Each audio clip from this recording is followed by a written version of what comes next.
Hello and welcome to the show today. Today my guest is an amazing animator director who has created amazing works such as Courage the Cowardly Dog. Let's go to a clip now to see a bit of his work.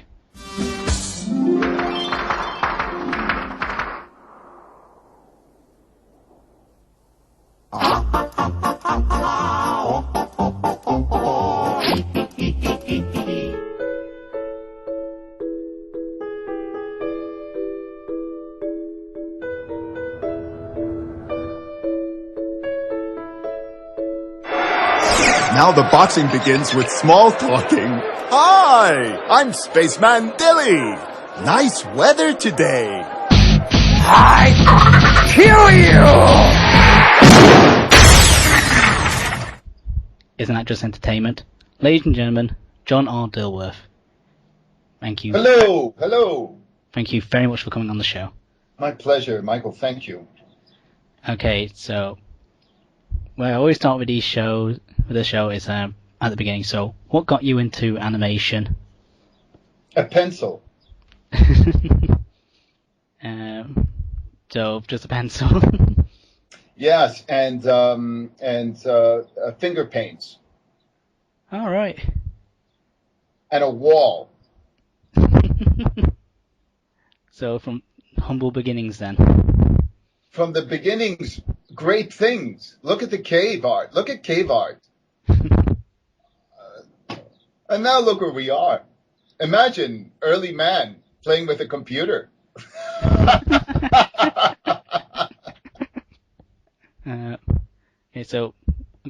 Okay. What about you, Seth? What got you into cartoons in general? Like, what made you want to make cartoons? My brother and I, we were avid fans of the golden age of Hollywood cartoons that span from the 30s to the 50s, and specifically the absurd animation styles of Tex Avery and Bob Clampett and many others at the time. It left a profound impact on me. So when I first year in school, I attended the School of Visual Arts in New York City. I enrolled in an animation class, never having done it before in my life, and it came naturally to me. And the first time I saw a little bit of animation played back, filmed and played back for me, I was just like hit by a bolt of lightning. I never saw anything so marvelous and so magical. And going back to the early Neolithic cave art, I could imagine how they felt when they realized that with a little bit of fire and ash, they could create something that lasted, must have been so satisfying. And it's curious. I wonder if Neolithic people even understood satisfaction, personal satisfaction. But anyway, that's animation for you. So, what many people would know you for is your work on the show called Courage the Cowardly Dog. How did the idea of Courage come about?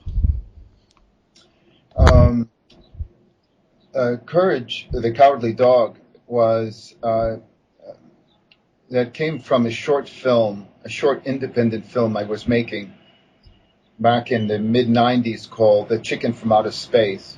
And I had just finished a short film called The Dirty Birdie, which has been probably my introduction to the animation world for the last 20 years. It's such it's my underground classic. And The Chicken from Outer Space was a black and white short, an independent short I was going to produce, but I needed funding. And at the time, Fred Seibert at Hanna-Barbera had a brilliant shorts program, and they were looking for creators and filmmakers to submit ideas. And I had showed him The Dirty Birdie, but The Dirty Birdie possessed a quality that broadcasters couldn't air, and that's the fear of a repeatable, unpleasant behavior, So I gave them The Chicken from Outer Space, and that took me to Hollywood, and I had to pitch it to the executives at the network, and they gave me the money to make it. And we made some changes. Of course, it's in color now, and some other little story details were changed. For instance, the farmer, his name is Eustace, instead of the mask, he had a shotgun, and he would shoot Courage. He would blast him. But of course, the Courage would always elude the bullets. But and that is exactly Warner Brothers, and Tex Avery. They pull out a 12 gauge and boom, boom. But the network, they put the kibosh on that, and so I came up with the mask. And instead of shooting the dog, I scared him to death. He was like, booga, booga, booga. And, and the rest is history. So, very good. You mentioned as well there the Dirty Birdie, which I thought was hilarious when I first saw it. Where did the idea of that come from? Who knows? Who knows? It could have been a nexus of personal data and, again, influences from absurdist cartoons. And I remember very specifically at the time there was a bit of blowback against John Kricfalusi's Ren and Stimpy at the time. Accusing him of using too many butt jokes and things like this. And I was conscious of the idea that, well, maybe you can use butt jokes and still have an emotional component involved. And I think that Dirty Birdie is a very good, successful example of this. So where did it come from? Who knows?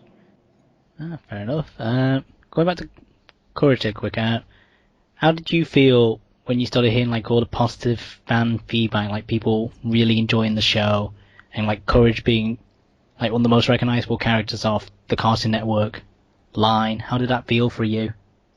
I don't know how Courage is received within the Cartoon Network, because it's not you don't see it everywhere. It's not a property that, I don't know. I don't see T-shirts or tote bags or anything like that. So I don't know if it's iconic. And also, that may have something to do with it not coming out of Hollywood, but out of New York City, out of Stretch Films. But I don't know those things. But I was unaware of the reaction of Courage while we were producing the show. It was only after we finished that I started to get I started to take notice of how fans felt about the show. My main concern was always if the network was happy with what I was doing, because they were paying the bills, so it was quite a shock. And to this day, generations, children that grew up watching the show, they had children who are now watching the show with their parents.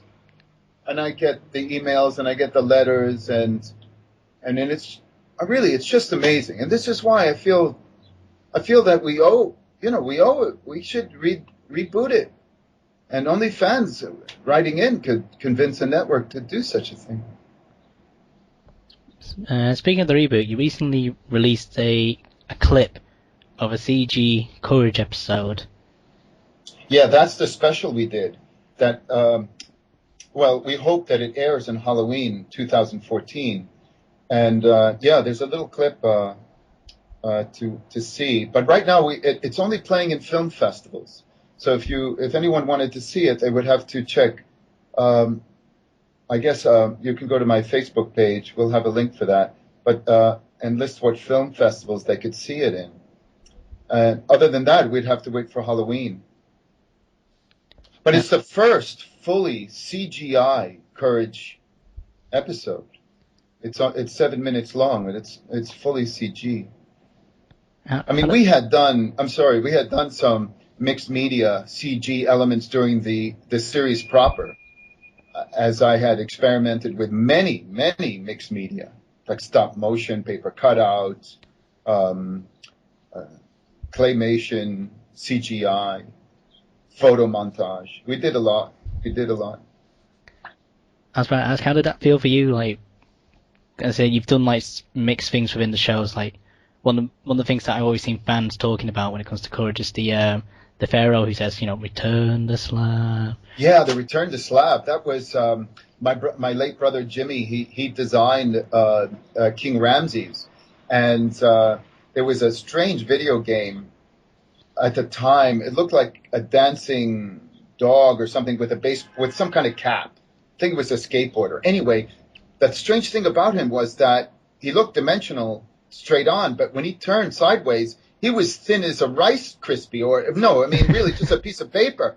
And I thought, how wonderful! So we used that kind of influence on King Ramses. You see, it's like a drawing. It's like a drawing come to life, but in a sort of CG, a very crude CG way. Yeah, yeah. And what about the music? That's Jody Gray and Andy Ezrin from Grey Noise here in New York. They're tremendous musicians. They scored everything. Yeah. Well, we actually did have Jody Gray on the show a few months ago. Oh, he's great! It's great. What a joy. Yeah. Yeah, and personally, one of my favorite bits of music from the show was from the episode "The Tower of Dr. Salos." Oh, the Tower of Dr. Jalos. Jalos, for instance, is Croatian, and it basically means sorrow or sadness. I had wrote that episode when I was in Zagreb, and the tower is actually influenced from a very medieval tower that exists in Zagreb. And in Zagreb, at the time, it was a fantastic animated film festival. And Dirty Birdie won an audience prize there. I mean, everything is connected, just wonderful. Yeah, Dr. Jalos. And what about Gerbil, Doc Gerbil? I'm trying to remember it now. Crazy song. Yeah, I mean, yeah. You should have asked Jody. Oh, I remember it now. So, how did that feel for you going from well, actually, very quick. One thing always caught my eye when watching the show was whenever they're watching the TV, all the strange shows that Muriel and Eustace would watch. I always wondered, was you in any of those clips that they had on the TVs? Yeah, well, that's part of the mixed media attraction that I have. We would actually shoot live action and put them in the TV. Or we would even have video footage, like monster movies in public domain. We would put that on the TV. I mean, the TV was a portal to another world. I mean, you really could introduce non-hand-drawn animated elements in that TV. And yeah, I appeared in it. My co-writer and co-producer William Hohauser, I commissioned him to do all sorts of stop motion, and not stop motion, paper cutout vignettes of he and I in different characters fighting, we had such a great time. So how did it feel for you working on a new Courage episode after all this time? Ooh, well, it was terribly exciting, but the medium was unfamiliar and frustrating. CG is not. Well, this is a real alchemy, and it's important to really get a control of this thing. But I think we did the very best we could to try and reproduce the style of Courage from 2D and just sort of transplanted that sentiment into the CG. And it's very, very difficult. But if we were to go to series, we would absolutely work that out. And it's a priority of mine to remain true to the style of Courage, which is my lunatic style anyway. I think fans would definitely love to see that. There's some fans who don't like the CG. They prefer the 2D. And as though, I mean, I am a traditional animator. I draw by hand, and I would love to draw it by hand as well. But a marketplace demands the contemporary, looks. So, with so many artists and animators trying to make their way in the world, what advice would you give someone trying to start out? How do I know? I'm looking for advice. You should have somebody call in and suggest.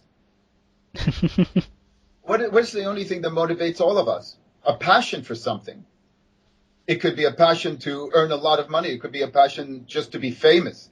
It could be a passion to be admired by your colleagues. It could be you just love to draw something, or you just love to build something in the computer. There's an anecdote by Jung, that the man responsible for evolving psychology, right? Jung, with all the mythologies. And when he had a burnout, he actually went back to a time in his childhood and discovered what originally pleased him. And he discovered he liked to build things. So he built a home. He built his home. And then when he was done with that, he went back to psychoanalysis. I mean, that's a clue. What are the things that you enjoyed doing as a kid? You can do that. Other than that, interpersonal skills, the world exists relating to others, right? And even enemies. You think about politics. How do other politicians get along and get anything done? You think they all love each other? Come on, how is it that they can look into each other's eyes and shake hands? No, they just simply accept that there are going to be differences of personality and ideologies, and the world must continue. One must continue. Yeah, that's my great sage advice, Michael. There it is. You know. I think that was very powerful. I think that was You're will welcome. people. So, what can we, the fans, expect to see from you in the future? Oh, well, this year is the 20th anniversary of the Dirty Birdie. It has been screening in film festivals and on TV and cable, special programs online for 20 years. It's really quite a sensational thing. So I am releasing the Dirty Birdie Redux. I am putting back 1 minute. I've never seen footage of the Dirty Birdie learning how to express himself when he was just a wee bird. I'm putting 1 minute back into the film and reissuing it as the Redux, Dirty Birdie Redux. So it's premiering at the Woodstock Film Festival in New York State, and then it will just go on and play festivals, and we'll have an online premiere as well. But the big project is I've written a storyboard, and we have a timed animatic for the Dirty Birdie sequel, and it's called A Night at Club Shake. And Dirty Birdie and Fergarina actually go out on a date. They go to this hot club, and they go see a dancing girl, right, and other things. But you can imagine if Tex Avery got involved with the Dirty Birdie, you know. So this is what we're doing we plan to. I don't know yet if we're going to have a social media campaign to fund it, because no network will give me money to make a Dirty Birdie cartoon.